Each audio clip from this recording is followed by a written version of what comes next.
सच्ची मित्रता। एक समय की बात है।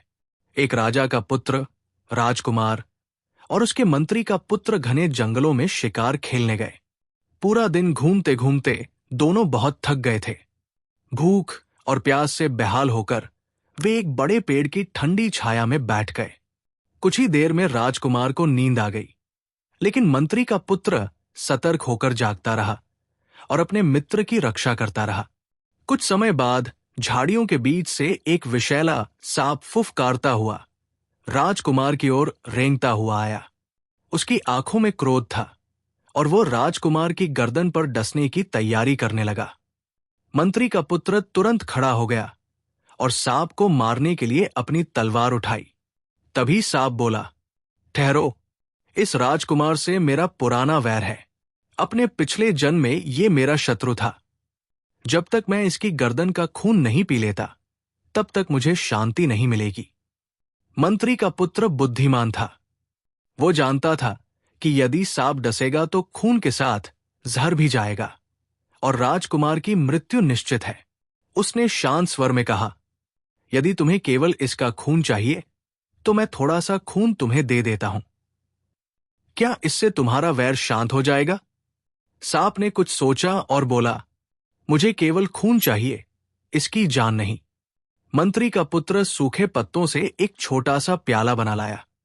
फिर वो सोए हुए राजकुमार की छाती पर सावधानी से चढ़ा। उसने अपनी कटार निकाली और राजकुमार की गर्दन के किनारे बहुत हल्की सी चीरा लगाया। तेज दर्द से राजकुमार की नींद खुल गई। उसने देखा कि उसका मित्र कटार लिए खड़ा है, पर उसने कुछ कहा नहीं, न डर दिखाया, न विरोध किया। उसने आंखें बंद कर ली और फिर से शांत हो गया। मंत्री का पुत्र ने पत्तों के प्याले में जितना खून चाहिए था उतना भर लिया और सांप को दे दिया।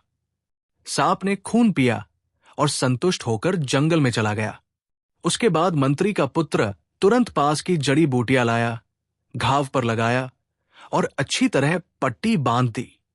कुछ घंटों बाद राजकुमार जागा। उसने अपनी गर्दन पर पट्टी देखी, पर कुछ पूछा नहीं।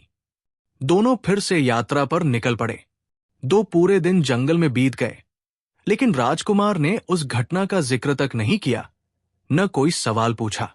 अब मंत्री का पुत्र बेचैन होने लगा। उसे आश्चर्य था कि राजकुमार ने उससे कुछ भी क्यों नहीं पूछा। आखिरकार वो स्वयं बोल पड़ा, मित्र और स्वामी, आपको याद है, मैं आपकी छाती पर चढ़ा, आपकी गर्दन पर कटार चलाई, आपका खून निकाला और पट्टी बांधी। आपने सब देखा था, फिर भी आपने मुझसे आज तक कुछ नहीं पूछा। क्यों? राजकुमार मुस्कुराया और बोला, क्योंकि तुम मेरे मित्र हो।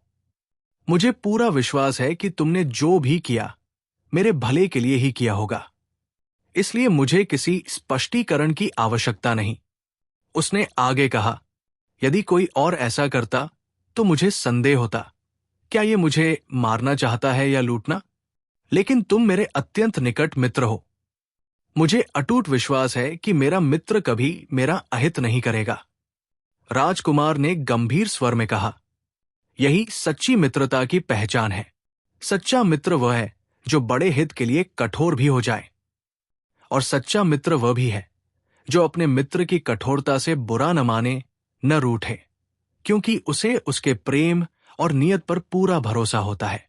ऐसी ही निष्काम, निस्वार्थ और विश्वासपूर्ण मित्रता हमें सच्चे साधु, सच्चे मार्गदर्शक के साथ करनी चाहिए, जो कभी कभी हमें कड़वा सत्य कहे, हमें सुधारने के लिए कठोर बने, लेकिन उसका उद्देश्य केवल हमारा कल्याण ही हो। यही सच्ची मित्रता है।